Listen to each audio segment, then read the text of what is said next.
Olá, seja muito bem-vindo, muito bem-vinda aqui no canal Lu Educativo. Eu sou a professora Luciane de Deus e na nossa aula de hoje nós vamos dar continuidade sobre o nosso estudo a respeito dos marcos da aprendizagem e desenvolvimento infantil. Hoje nós vamos estudar sobre o desenvolvimento físico e o movimento da criança. Lembrando você que o nosso estudo é baseado nos marcos da aprendizagem e desenvolvimento infantil, os 4 meses aos 6 anos, Educação que Transforma, da Prefeitura de Joinville, esse livro, e também sobre a BNCC, tá? Você já parou para pensar que antes mesmo de falar suas primeiras palavras, um bebê já está aprendendo por meio do movimento? Cada vez que ele rola, engatinha, tenta ficar de pé ou dá seus primeiros passos, está construindo conhecimento sobre si, sobre o outro e sobre o mundo também. Mas como sabemos se esse desenvolvimento está acontecendo de forma esperada, né? Se ele está se desenvolvendo bem? É justamente sobre isso que trataremos nesta aula, ao compreender os marcos da aprendizagem e do desenvolvimento físico e do movimento na educação infantil.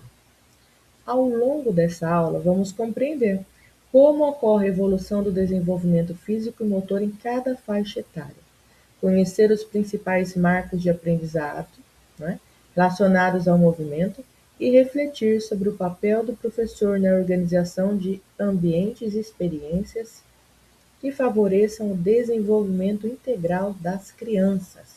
Vamos lá? A importância do movimento no desenvolvimento infantil. O movimento é uma das primeiras formas de comunicação da criança com o mundo.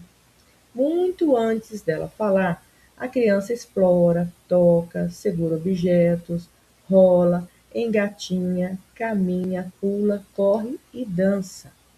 Cada uma dessas ações fortalece músculos, amplia a coordenação motora grossa, coordenação motora fina, favorece o desenvolvimento cerebral, melhora o equilíbrio corporal, a autonomia e até mesmo aspectos cognitivos e sociais. Né? Isso é bastante estudado dentro da psicomotricidade. Na educação infantil, movimento não significa apenas atividade física. Movimento significa experimentar o mundo. Por isso, a BNCC criou o campo de experiência corpo, gestos e movimentos, reconhecendo que o corpo é a linguagem essencial da infância.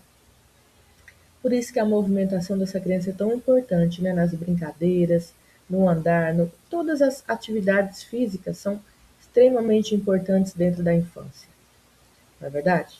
Agora nós vamos ver o desenvolvimento físico dos 4 aos 12 meses.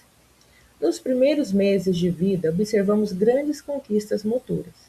Entre aproximadamente 4 e 6 meses, o bebê começa a sustentar melhor a cabeça, leva objetos à boca, segura brinquedos e inicia movimentos de rolar.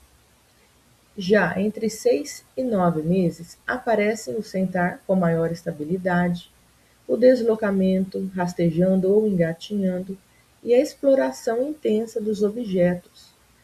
Já próximo de 1 ano, muitas crianças conseguem ficar em pé, não é? Dar seus primeiros passos e manipular objetos com mais precisão.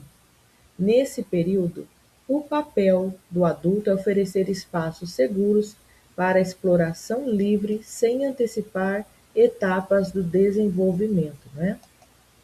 E também, de 1 a 2 anos, como é? Após conquistar a marcha, o caminhar, a criança amplia rapidamente suas possibilidades de movimento. Ela anda sozinha, corre com pequenas dificuldades, mas já corre, sobe degraus com ajuda, empurra brinquedos, arremessa bolas, começa a chutar e demonstra enorme interesse em explorar diferentes ambientes. Também ocorre um grande avanço da coordenação motora fina. A criança já consegue empilhar blocos, rabiscar espontaneamente, virar páginas de livros e manipular pequenos objetos.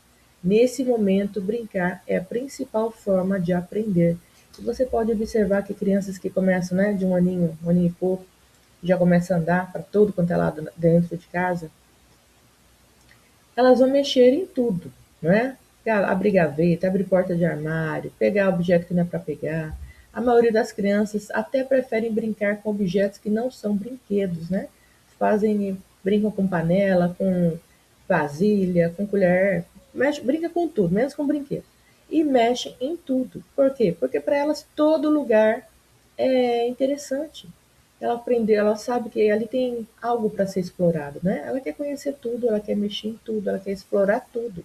Por isso que ela, e aí precisa do cuidado do adulto, né? De estar sempre supervisionando essa criança para que ela não venha manipular objetos perigosos, né? Cortantes, subir em lugares perigosos, né? Então ela tem que ser vigiada todo tempo, a todo momento, porque ela vai explorar tudo, ela quer conhecer tudo à sua volta. De 2 a 3 anos. Agora os movimentos tornam-se mais coordenados. A criança corre com maior segurança, pula com os dois pés, sobe escadas alternando gradualmente os movimentos, inicia pequenas pedaladas e melhora bastante seu equilíbrio. A coordenação fina também evolui.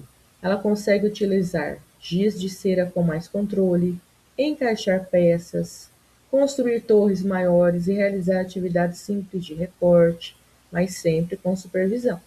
É uma fase marcada pela conquista crescente da autonomia. Você percebe que a autonomia da criança vai aumentando à medida que o seu desenvolvimento físico também vai aumentando, né? De 3 a 4 anos. Nessa etapa, observamos um desenvolvimento motor bastante significativo. A criança consegue correr desviando de obstáculos, saltar pequenos obstáculos, equilibrar-se em um pé por alguns segundos, lançar e receber bolas com maior controle e realizar circuitos motores simples. Os movimentos tornam-se mais precisos e coordenados. Ela demonstra interesse por danças, brincadeiras tradicionais, jogos de movimento, né? E atividades que envolvam desafios corporais. Ela está mais ativa, não é? Ela já tem mais mobilidade. Então, tudo que é de movimento ela gosta. De 4 a 5 anos. Entre 4 e 5 anos, a coordenação motora ampla, né, global e fina apresenta grande evolução.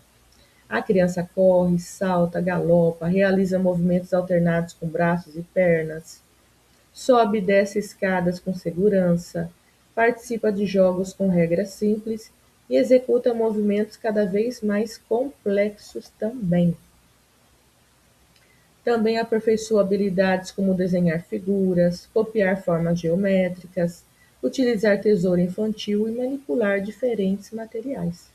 Nesse período, as brincadeiras tornam-se mais organizadas e colaborativas. Viu tanto que a criança já evoluiu, né? De 5 a 6 anos. Ao aproximar-se da entrada no ensino fundamental, a criança demonstra maior domínio corporal. Consegue realizar movimentos combinados, participar de brincadeiras esportivas adaptadas, manter equilíbrio por mais tempo, controlar melhor força e velocidade e aperfeiçoar sua coordenação motora fina para atividades de escrita, desenho e construção. Mas é importante lembrar que o objetivo da educação infantil não é preparar a criança apenas para escrever. Seu foco continua sendo garantir experiências amplas de desenvolvimento integral. Tá? A BNCC, e como que a BNCC orienta esse trabalho? A BNCC organiza a educação infantil a partir dos direitos de aprendizagem, o conviver, brincar, participar, explorar, expressar-se e conhecer-se. Todos esses direitos aparecem diretamente nas experiências corporais. Quando a criança brinca de circuito motor, dança, pula corda, explora diferentes espaços, manipula materiais naturais ou participa de jogos cooperativos. Ela está desenvolvendo muito mais do que habilidades motoras. Vai muito além, né?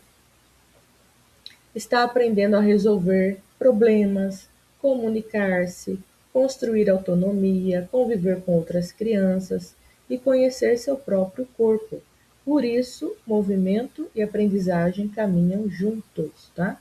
Sempre que a criança está fazendo alguma atividade física, né, por trás das atividades físicas dessa criança, ela está resolvendo problemas, aprendendo a se comunicar, construindo a sua autonomia, aprendendo a conviver com outras crianças e também conhecer seu próprio corpo, os limites do seu próprio corpo, né? O professor não é um treinador de habilidades motoras. Ele é um mediador de experiências. Seu papel consiste em observar as crianças, planejar ambientes ricos em possibilidades de exploração, propor desafios adequados para cada faixa etária, respeitar as diferenças individuais e registrar continuamente o desenvolvimento dessa criança. A observação diária permite identificar avanços, necessidades e potencialidades, favorecendo intervenções pedagógicas mais qualificadas, né? O professor propõe atividade, estabelece princípios, né? O que ele vai trabalhar com essa criança, quais são as ferramentas que ele vai utilizar, quais experiências ele vai proporcionar para a criança, para que ela venha se desenvolver, né?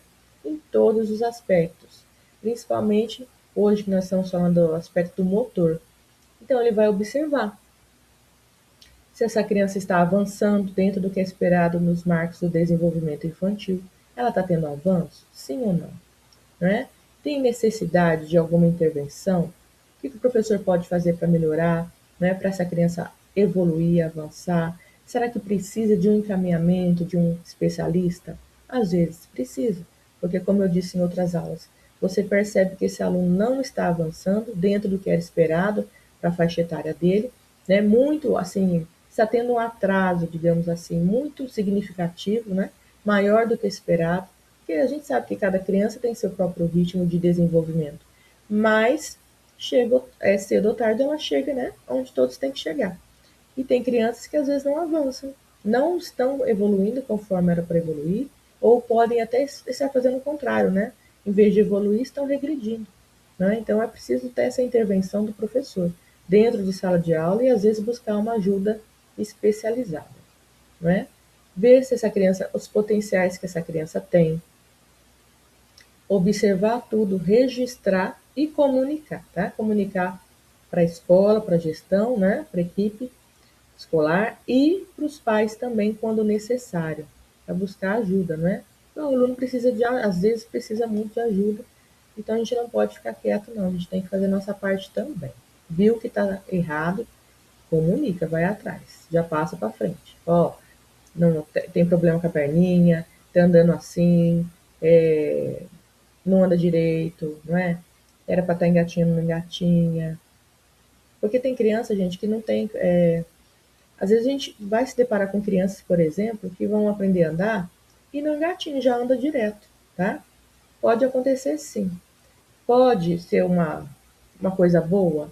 Pode ter problema nenhum lá na frente, mas também pode ser indicativo de um problema futuro, tá? Então, tudo isso tem que ser investigado. Considerações finais. Podemos concluir que o desenvolvimento físico e do movimento acompanha toda a infância e está profundamente relacionado ao desenvolvimento cognitivo, emocional, social e da linguagem. Conforme, outra coisa interessante que a gente pode observar também é que, nem sempre, mas serve de observação, crianças com algum transtorno de aprendizado, geralmente elas têm maiores dificuldades na coordenação motora, né? Em atividades físicas. Então, isso a gente também tem que prestar atenção, tá? Quanto mais oportunidades de movimento, exploração e descoberta oferecemos às crianças, maiores são as possibilidades de um desenvolvimento integral. Quanto mais chance ela tem de se desenvolver, mais chance ela tem, né, de evoluir, de avançar e de crescer, quanto criança cidadã, quanto pessoa, né? Ao final, percebemos que acompanhar os marcos do desenvolvimento não significa comparar as crianças, mas compreender seus processos de aprendizagem para oferecer oportunidades cada vez mais significativas, respeitosas e inclusivas. Não é? Quando nós temos esse marco, os marcos do desenvolvimento não são para comparar uma criança com outra, mas para o professor ter consciência, uma base do que ele pode esperar para aquela criança. O que ela pode esperar dentro do desenvolvimento, né? Se a criança está evoluindo conforme o esperado ou não. E se não estiver, como eu disse, você observar, registrar e encaminhar para uma avaliação profissional, né? Para descobrir por que essa criança não está evoluindo dentro do que ela era para estar evoluindo, né? Não está fazendo o que já era para estar fazendo. E às vezes tem criança que nem faz. Então, né, estagnou no crescimento ali, não evolui. Então a gente tem que passar isso, né, de forma muito profissional, com muito respeito com as famílias e procurar uma ajuda, tá? E intervir da maneira que for possível dentro da escola, da melhor maneira possível, tá bom? Então, os marcos do desenvolvimento são para nos auxiliar o professor, saber, né, como um indicativo de como está o seu aluno, se ele está avançando ou não.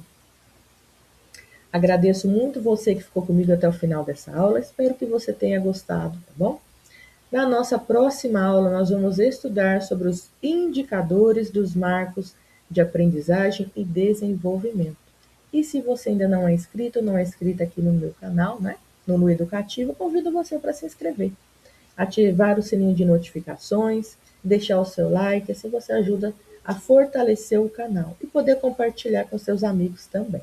Muito obrigada de coração e espero você na nossa próxima aula. Até lá!